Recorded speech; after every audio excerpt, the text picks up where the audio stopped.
ఈ బాల్కస్మన్ అనేవారు? నువ్వెవనివా? పెద్ద పెద్ద మాటలు మాట్లాడుతున్నావు.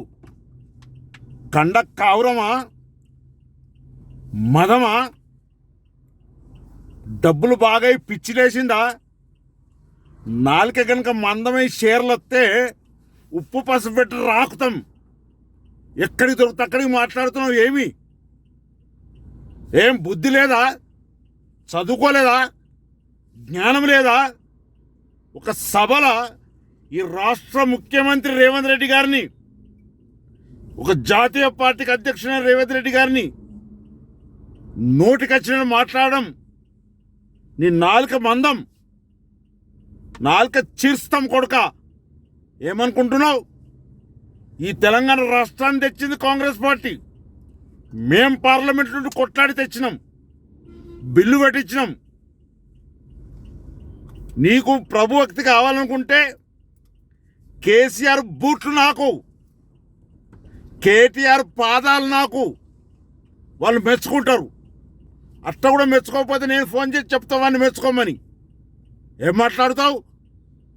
ఎక్కడికి పడితే అక్కడికి మాట్లాడడం మంచి పద్ధతి కాదు.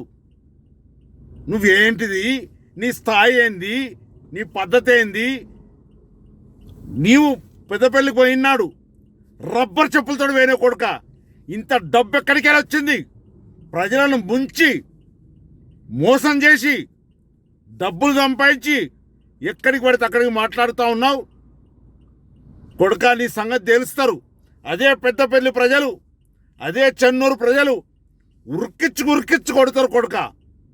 ఏమనుకుంటున్నావు? ఎక్కడికి పడితే అక్కడికి మాట్లాడుతావు. వెంటనే బేషరత క్షమాపణ చెప్పాలి, లేకపోతే ఉరికిస్తాం.